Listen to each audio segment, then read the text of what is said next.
winner. Room for the throne, #1 contender. Focused, determined, grateful, loyal, passionate, can't forget faithful. Confident, intelligent, savvy. When it comes to business and happy around family. Future over, global icon, CEO of the future, lifelong. Took his first steps at the age of 8 months. Anxious to make moves, young boss on the hunt. Age 3, moved from Baltimore to Texas. Could've died playing with some kids that were reckless. They chased him around the house, saying they would hit him. Tossed a knife towards him and it barely missed him. Miss Verna told him to walk with a purpose in life, as if she knew his purpose in life. Started kindergarten at the age of 4, and by this time he was back in Baltimore. Mike Jackson was his idol, Thriller was a classic, and this is what influenced most of his musical passion, along with Purple Rain. Prince was a genius, the movie was the music, and that was just genius. This is a storyline without being altered, so you can get the chance to meet Michael Foster.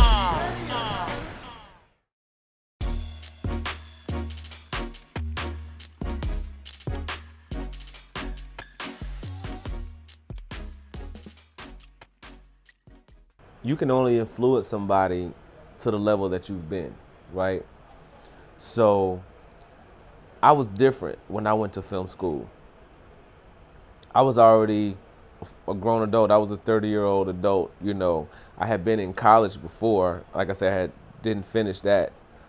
But now I'm a grown man with the family.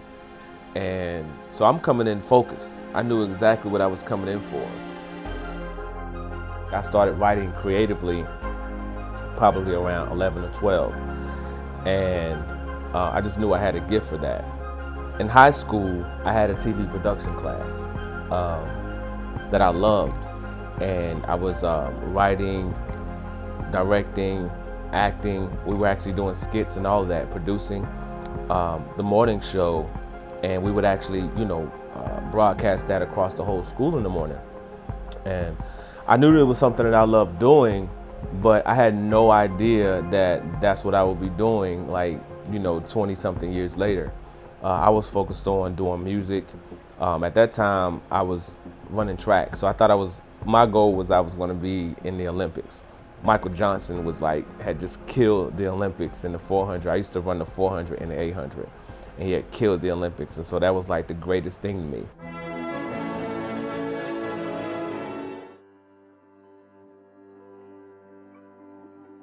About 2004, that's when my first daughter was born, Ariana.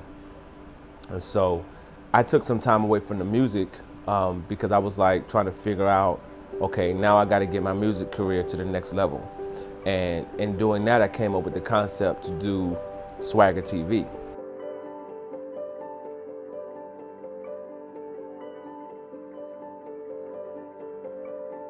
I said, well, I'm going to do a TV show that is going to promote me as an artist.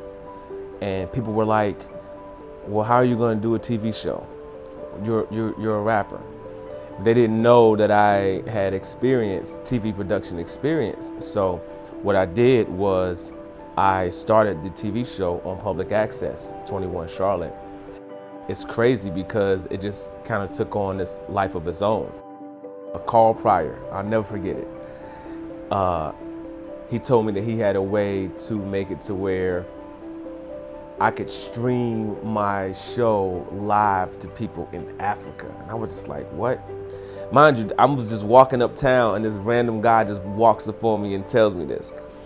And so from there, you know, we linked up and he gave me the whole rundown, and we started, which was the first urban media network, Swagger TV. All right, we rolling whenever you're ready. I wanted to have a TV show that I wanted to be able to put online. And at that time, just to give you some insight, this was before YouTube. So I had this idea to put this TV show online on my website, and nobody was even doing that at the time. And so I remember I went to my guy and I told him that's what I wanted to do. He was like, well, how are we gonna do that? And I was like, I don't know. I remember leaving and And I remember when I came back, however long it was, when I came back, he figured out a way to put that TV show on the website, online. What it is, bro? It's your boy Rashad, SwaggyTV.com, Tuesday night Scandalows, and I'm here with my man Tyler Craig. Tyler Craig, and he about to get it poppin', man. What's going on for the night with you? I'm a headliner for the show. I'm doing the comedy show. So, you know what I'm saying? After the night, I don't know what'll be happening, but good to be on Swagger TV. So now we transitioned from a TV show to like an official online urban media network. And we were streaming, you know, we had a comedy show, Tone X and Friends, you know, and we were, you know, Tone and Yolanda, Y Square Management, Chris Funny Man Robinson. We put on a comedy show that was legit the shit.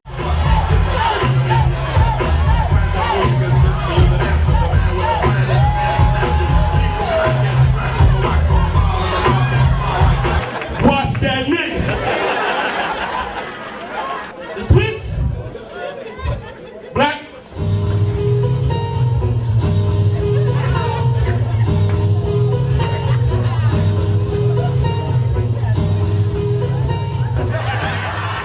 We were actually streaming it live. So we had people logging on from all over the world watching what we were doing every single week. And, you know, looking at the analytics and everything, I'm looking, it's people from Estonia, it's people from Africa, it's people from everywhere logging on watching this. And so that was how I started getting used to the global mindset, because I literally had people that were logging on watching what we were doing. I don't know what size the dingling is. Because you know, some of you fellas, y'all ain't made right. Some of y'all look grown, but you ain't grown. Some of you like Pokemon. When artists would come through Charlotte, we would interview them. What's good? What to do? You already know what it is. Lifelong Swagger TV, and we in the building, the very best. You already see who I got with me, the homie Lupe Fiasco. From Rick Ross to Wale, Toya Luckett, I wanted more content. So it took me away from where I was producing content. Now I was focusing on just more of the platform. I went to the Art Institute of Charlotte, and I went to the film department. And the gentleman I spoke with was Mr. Charles Easley. So I went and spoke to him about what my vision was, and I wanted to go to filmmakers and have them put their content on our platform. Now, like I said, this was over 10 years ago, so they were like, what? You want us to give you our content to put on your website? We don't understand. I'm going to different filmmakers with concepts that I have, and they wasn't biting. And so I said, you know what? I'm gonna go to film school, learn how to create a film from start to finish, from writing a script to casting to everything. A lot of my classmates were younger. So, you know, I've been there when, you know, you're in college and you're young and you might be still trying to figure out who you are and what you want to do with your life. So I had the advantage because I had already been through that stage in my life. And so when I got to film school, I knew exactly what I was there for. I learned all the intricacies as far as how to make a film. It helped that I did have production experience from a TV standpoint. So I wasn't coming into it like totally blind, but there were definitely concepts that I had no idea of.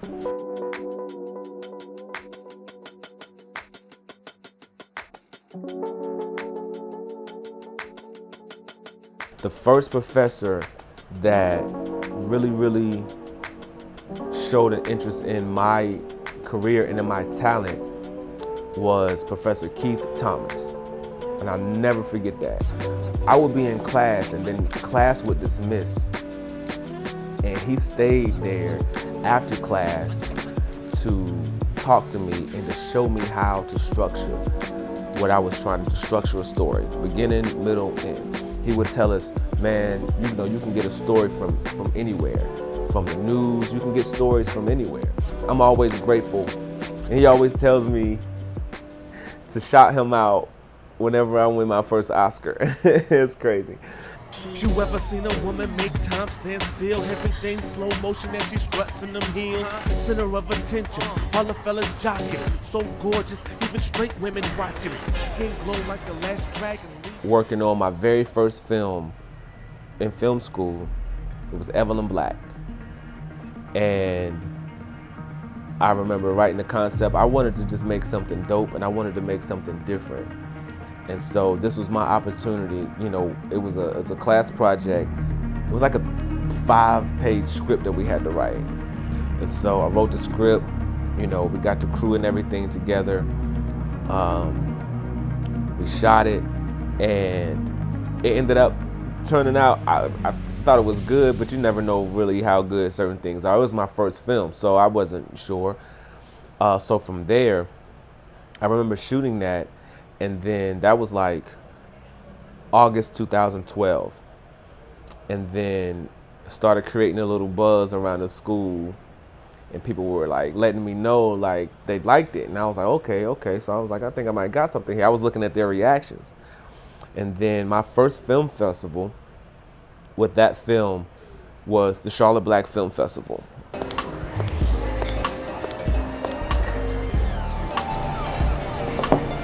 Oh, shoot. The world premiere of my first film was here in Charlotte, and right here in my backyard. So that was very special for me. And we got nominated for like Best Short. Didn't win, but it let me know that I was on the right path. So from there, I remember somebody reached out to me one day, and they wanted to screen the film in Montreal. And I was just like, wow. So I started doing the research on this festival. It was a Montreal International Black Film Festival. And, you know, I sent them the film and everything, and they loved it. My name is Joyce Berza, and I'm the programming coordinator of the Montreal International Black Film Festival. I have to tell you that Evelyn Black, I watched it twice, actually, the film, before I programmed it. I found the story amazing, original. I found the story very unpredictable, which made it great for the festival, really. The screening went well, amazing. The audience was happy. We even had a Q&A with the director, Michael Foster, and the movie was very well received. That was such an experience for me, because now I'm like, wow. Like, the Montreal International Black Film Festival is huge in Canada. Let me explain. They do the Montreal International Black Film Festival, and they do the Toronto Black Film Festival. And so I go there, and I'm surrounded by all of these filmmakers from all over the world, from South Africa, Paris, LA, New York, everywhere. Just the whole experience in itself. I remember like the premiere, like they had like, it was a driver came to pick me up from the hotel to take me to the premiere and everything. It was a red carpet, and I'm just like, man, like I done made it. Like I'm in another country, and my film is premiering, my very first film that I've ever made, and I'm sitting up here in another country premiering it. And so I premiered it, and it got a great reception. And I'm sitting there though, and I'm watching some of these other films, and I'm like, man, like my film is all right, but these other films are just great. I was like, man. So early on, like for me, the bar was raised. Like the bar for me was high, because I was like, okay, I'm here, and obviously I'm good enough to be here. But these other films, I'm like, well, I got a ways to go. So I was never in a position where I was like content just with what I had done. I saw what I needed to be shooting for. That was my first time really out of the country. Like outside of, I had done cruises with the family before, but this was my first time out of the country. You know, and I'm an adult, and my first time I had to get a passport and everything, so it was the whole thing. I didn't have the money to even make the trip. My parents, they paid for my trip, the flight and the hotel and everything. They've always been supportive of everything that I've been doing creatively, so that meant a lot to me. And that trip to Montreal just affected me in so many ways, not even just on the film aspect, but even to go there, like in Montreal, they speak French. Well, French is their first language. But then I remember being there, you know, I knew bonjour. So I would say bonjour, and they was like, oh, bonjour. And then they would continue to talk in French. I had no idea what they was talking about. And they was like, oh, you speak English. So to watch them go from speaking fluent French and they can just, at the drop of a dime, just start talking English to you. That shit blew me away. One of the things that I know that I had to deal with in that whole process of coming through was I started seeing that I was doing things that I was honestly doing things that my professors hadn't even done.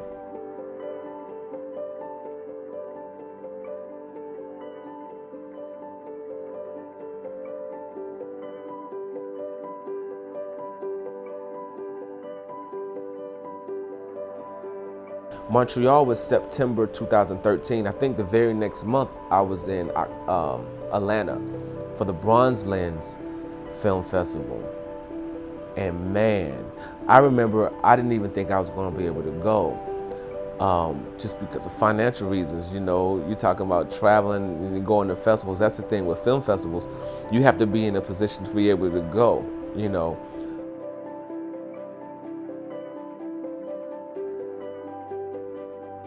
I would get compared to Tyler Perry a lot when I first started, and I didn't really kind of understand why that comparison was being made. And then I was like, wow.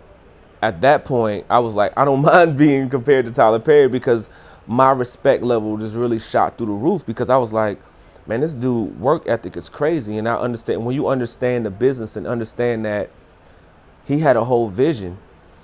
So for those that don't know, when you have 100 episodes of TV show, that's when you can go into syndication. So Tyler Perry had his own studio, so he was shooting his movies and then shooting his TV shows at night on his own studios. He knew going into shooting his TV shows that he was, once he got to 100, he could put them into syndication. So man, that was just like genius to me, right? So I'm like, this dude is like, his work ethic is crazy. He was living in his car, he was homeless, and he had like a bag of cookies. That's all he had to eat, man. So you mean to tell me this guy went from having a bag of cookies to eat, and he started doing plays, and nobody was showing up to the plays in the beginning, but he kept doing them, and then that caught on, and then that parlayed into the Tyler Perry that we know today, where he has his own studios to where he's employing so many different people and people of color, but so many different people. Man, like, that's crazy. So, you know, when people talk to me about Tyler Perry and, you know, his movies and how they feel about his movies and everything like that, I'm like, it's cool. But I'm looking at it like, the guy's a genius. He's an inspiration. And let's leave it at that. Like, I would love, you know what I'm saying, to be in a situation just to be able, which I know is about to happen, to be able to pick his brain and just soak up whatever knowledge I can, man, because that shit is not easy. And I remember after the panel, one of the other filmmakers was like, yo, what you about to do? And I was like, about to go over to the luncheon. And he was like, nah, man, you know, you need a wristband for that. And I'm like, oh, you mean this wristband? Like, yeah. And I was like, oh, okay. So now I'm thinking, okay, well, everybody's not going to this. Man, so I go into the luncheon, and there's like some of the most prominent black directors and producers in Hollywood in this luncheon. I'm sitting across the table from David E. Talbert and his wife, and you know, he did Baggage Claim, First Sunday with Ice Cube. He's working on I think Jingle Jangle now for Netflix. It's a musical he's doing for Netflix. So I'm sitting across the table from him. The VP of programming is right beside me from BET. Connie Orlando. Like, I'm sitting in a room with all these people. Now, remind you, this is my very first film. So I'm sitting in here and I'm dressed the part. So I'm looking at them like starstruck.